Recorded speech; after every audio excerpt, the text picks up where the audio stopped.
Ladies and gentlemen, at this time, I'd like to introduce our final speaker for this evening, Congressman Ron Paul.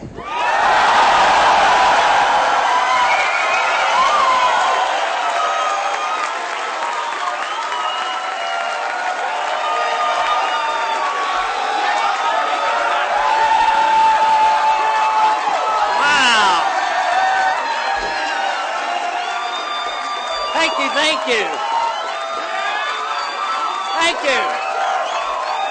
There's my wife.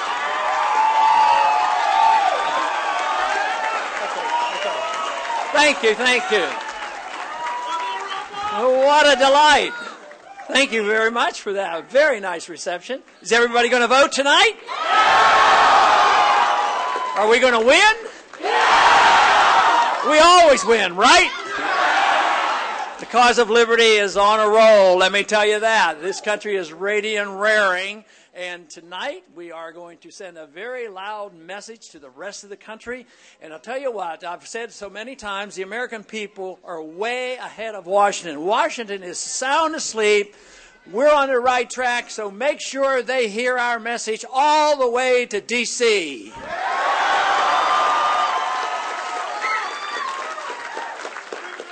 And that message is not complex. Most people in this country realize that we're having problems. Like we spend too much money now and then, and we borrow too much money now and then. The government grows and leaps by leaps and bounds. But one of the things that they have done over these last 100 years that has been very detrimental, especially in the last 40 years, is they want government to grow endlessly. We don't have the money. They run out of borrowing power. Guess what they do? You would have never guessed. They start printing money. And, of course, that leads to more problems. Now the world's facing a debt crisis. And the debt crisis is a consequence, a natural consequence, a predictable consequence of the monetary system that we have. So we embarked 100 years ago with a central bank, which Thomas Jefferson tried so desperately to prevent. So they haven't done a very good job. They took the dollar of 1913, now is worth 1 penny. So I would say it's time we celebrate next year the 100th anniversary of the Federal Reserve by repealing the Federal Reserve Act.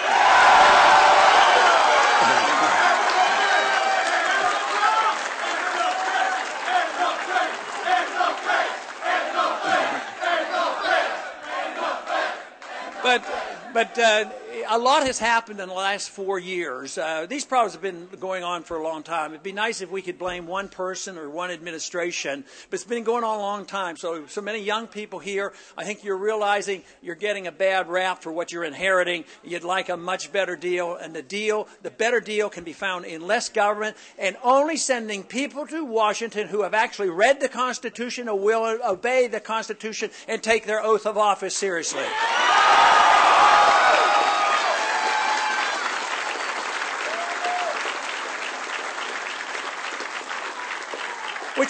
Which would do so many wonderful things for us. Take, for instance, if you're tired of the wars, I hope you're sick and tired of the wars that we're involved in.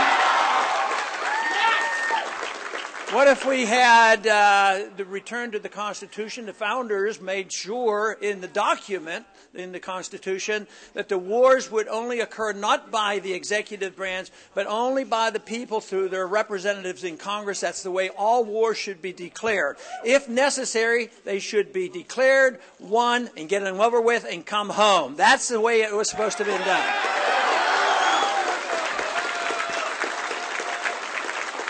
But since World War II, we have gone to war without a declaration. And for that reason, we essentially have not won one of those wars. It has added a lot of tragedy. Just in these past 10 years, these wars that we're fighting in the Middle East, over 8,500 Americans have died. 44,000 have come back with serious injuries and amputations and all kinds of problems. Hundreds of thousands looking for help because of post-traumatic stress syndrome. At the same time, economically, it's been very damaging. It has added $4 trillion to our national debt. That is what you're inheriting. This is the reason why it is so important. If you're talking about peace and prosperity, you have to change the Constitution and have a lot less war and make a lot more sincere effort to promote the cause of peace.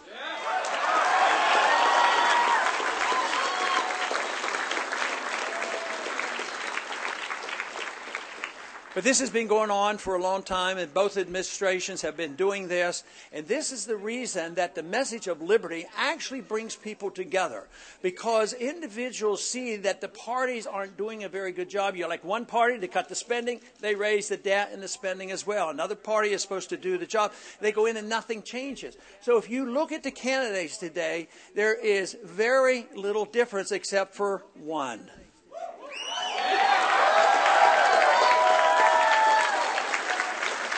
The rest of the candidates support the status quo. Foreign policies never change. Monetary policy doesn't change. There's no challenge to the Federal Reserve System.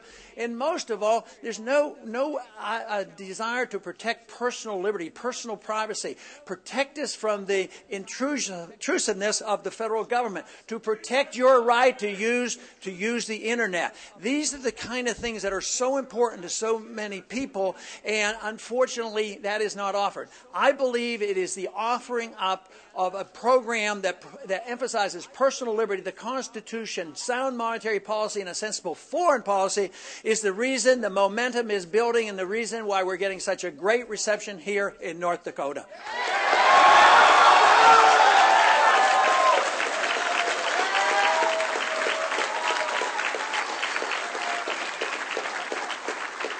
We're in the midst of a financial crisis. The financial crisis is the biggest one in the history of the world.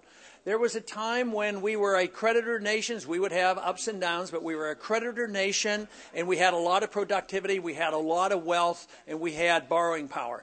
Today, we are a debtor nation. We are the biggest debtor nation in the history of the world. Our productivity is going down drastically. We create no significant new jobs. At the same time, there's never a lack of a desire for more spending. So what we should be proposing, and what I propose, is in the first year to cut the budget in real terms by $1 trillion.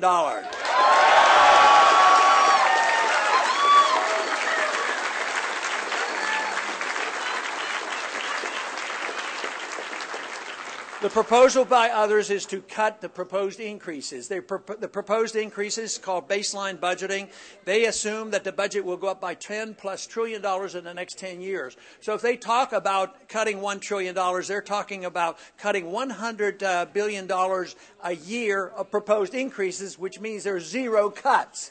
What I'm talking about are real cuts, actually cutting, but you can't do this unless you change policy. If you expect to have the entitlement system, have welfare benefits from cradle to grave, free housing, free food, and free medical care, and free education, you can't do it. If you expect to continue to be the policeman of the world and advocate preemptive war and going into country and occupying countries, if you want that kind of foreign policy, you cannot do it. And you know what will happen if we don't change policy? We are going to end up in a financial crash. There is going to be a dollar crisis, and we are all going to suffer the consequences. So it is in our best interest, not only of the younger generation, but everybody. We're not passing this on to the next generation. We passed it on to this current generation. That is why it's so vital that we get a handle on things, understand what liberty is all about, what the Constitution means, and why limited government and personal liberty and property rights is the road to peace and prosperity.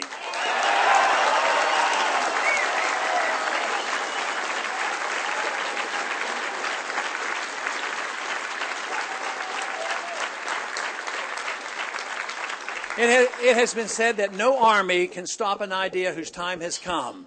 And the idea of returning this country to the principles of liberty, that idea is alive and well and growing by leaps and bounds. And that is why this country is changing significantly. The message is loud and clear and growing exponentially. And I am optimistic to believe that we can turn this around, but we have to cut the spending. Now, a lot of people say, well, you can cut this, this, and this.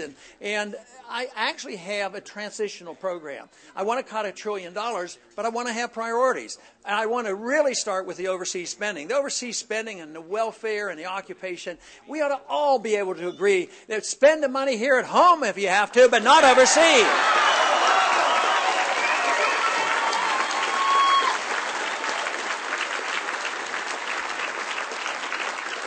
So therefore, I want to protect certain budget programs. For instance, we made promises to the elderly. They're dependent now, medical care and Social Security and child health care. And actually, my plan will actually protect those individuals. What about protecting the infrastructure, protecting those states and parts of the country that need money for, ports and intracoastal canal and flood projects?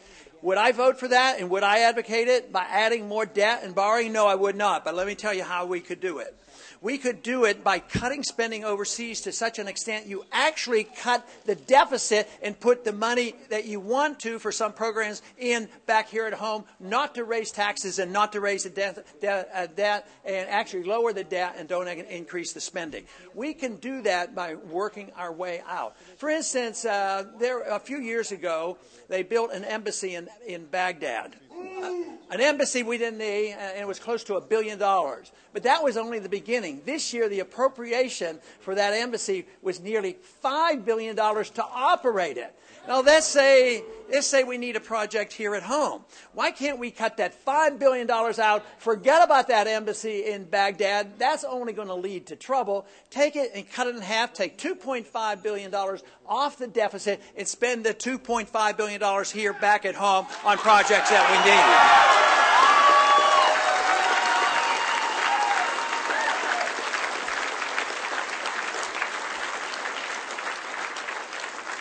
But there is no doubt that you can't have economic reform and economic growth unless you look at the monetary policy. Financial bubbles are caused for a reason, and they come from excessive credit, artificially low interest rates, excessive spending by the Federal Reserve System. So if we want sound economic policy, we have to address that subject. But if we do all these things, we still have another major problem, and that is the ultimate responsibility of the government, the real purpose of the Constitution, the real purpose of what a republic should be about. It isn't to have welfare from cradle to grave. It isn't for us to be the policemen of the world. But the government, the limited government that we should have in a constitutional republic, should be designed to protect our liberties and nothing else. That should be the responsibility of the government.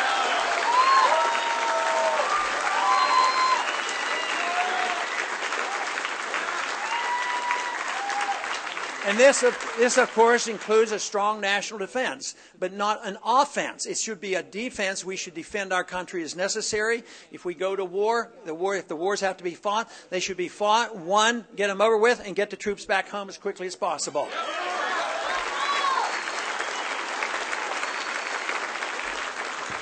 But there has been a steady erosion of personal liberties in this country, and that is what we have been so careless about. But that's been going on for a long time. It got especially bad in the last 10 years or so. 9/11 helped create this. That was a terrible, terrible day, but I think the assessment was wrong, because the assessment was it had something to do with Iraq. And so therefore, they used 9/11 as an excuse to go to Iraq, invade Iraq, fight a war there as well as Afghanistan. And that was not the cause. Al-Qaeda was not in Iraq, and they had no weapons of mass destruction, and that attitude is continued to this very day, because there are a bunch of people up in Washington right now, and other candidates think that we can't wait till we go into Syria and into Iran. That makes no sense. We can't afford it. It won't help it, and it won't give us more defense.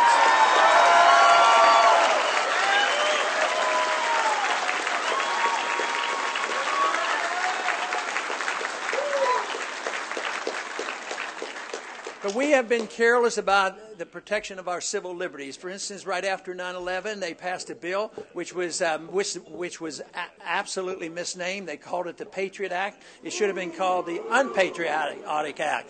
No, and if that bill would have been properly named and called it Repeal of the Fourth Amendment Act, it would have never been passed.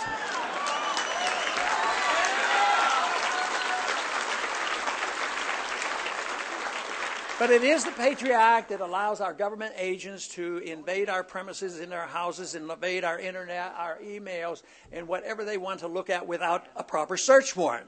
Something the founders explicitly fought a revolution on and put it in the Fourth Amendment, the right of privacy. Today we have it turned upside down. We don't have privacy, but we have too much secrecy in government. We need much more openness of government and much more protection of our privacy as individuals.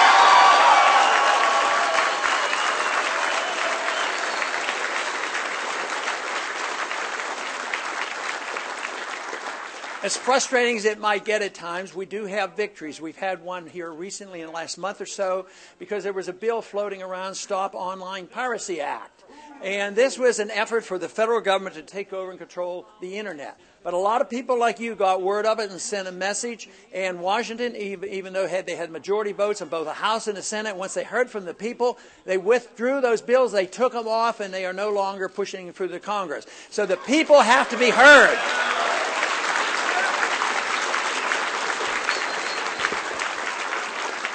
And besides, how are we going to spread our message without the Internet?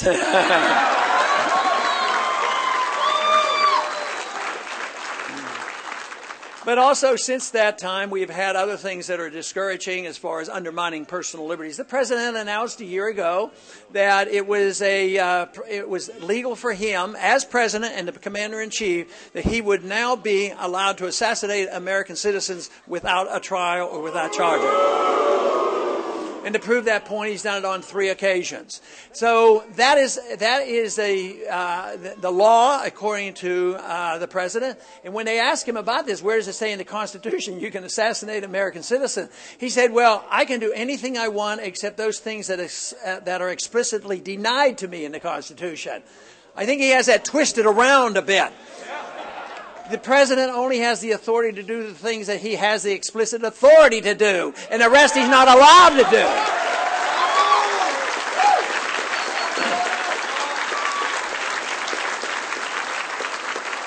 Which means a president, I promise to be that type of president, I will not legislate by executive orders. I'll use the executive orders to repeal all those executive orders that are unconstitutional.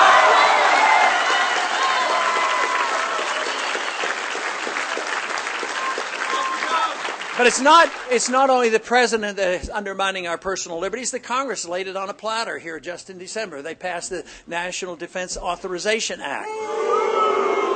And here's a bill, many of you already know about it. It means that the president now has the authority to use the military to arrest an American citizen anytime he so chooses, if he wants to. No charges, no trial, no attorney, held in a secret prison indefinitely. That is not what America is all about. That bill needs to repeal. But we can solve our problems by just finding the people who will read the Constitution, obey the Constitution, and emphasize personal liberty. Liberty will bring people together.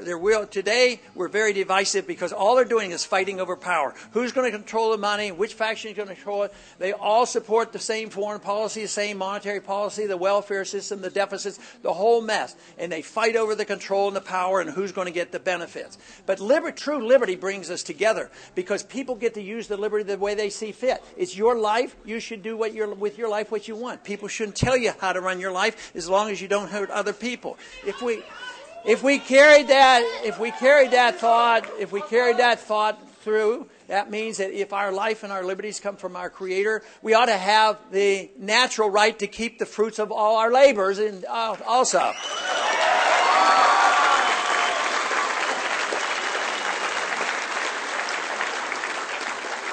But if we see people as individuals and not in groups, groups should never be punished because they belong to a group, but groups should not have any benefits because they belong to a group. But all of us should come together, no matter how diverse we are, because there will be a difference in how we use our liberty, how we want to spend our money, what our social values are, what church we go to. So we should all come together in the defense of liberty, and then we should be left alone, and government should butt out of our lives and off our back and out of our wallets. So, and this is where we have the good news. This message is coming out loud and clear, and people are joining us. Especially, I'm so delighted to see the young people because they are energized by this. But there are many now that aren't so young, but young in spirit. And they know this too. And they know that the status quo isn't working. The financial system, the Keynesian economic theory isn't working. We have to do something better. And we've had a taste of this. We had the best example of a free society ever. We had the largest and the richest middle class ever. And we are now, unfortunately, letting it slip away. So we have to recapture this. And this is emphasizing personal liberty, the Constitution, sound money, property rights, Second Amendment rights. And also Also, of course, a sensible foreign policy of national defense. That is the only alternative to what we have today. If you seek, as I do, peace and prosperity, it can be found by restoring the great values of this country.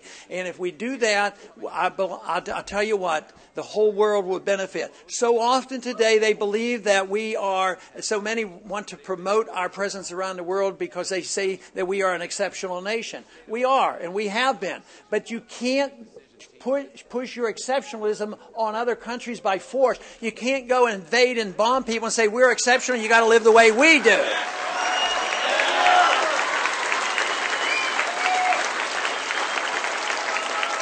But if we set a standard of individual liberty and prosperity and peace, the rest of the world will notice. Then they will want to emulate us. It's much easier to promote our cause through peaceful means than it is through war. And this is what we have. This is what we have to offer. We don't have to go backwards. We go pick up some pieces and we move forward and refine the understanding of liberty like it's never been understood before.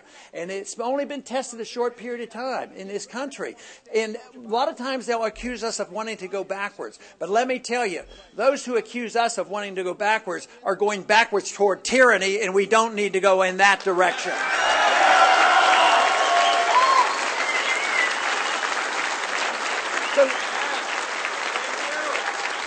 So I don't think it's difficult to define the problems. I think the answers can be found, and this is what we're all about today. And today, especially because it's an election, I want to make sure that everybody tonight goes out and votes and make a statement for this cause. Because if we truly want to promote the cause of liberty and restore its greatness, we can find it very easily in the cause of liberty. And I want to thank you for joining me tonight and joining us in this effort to restore liberty to this great country. Thank you very much.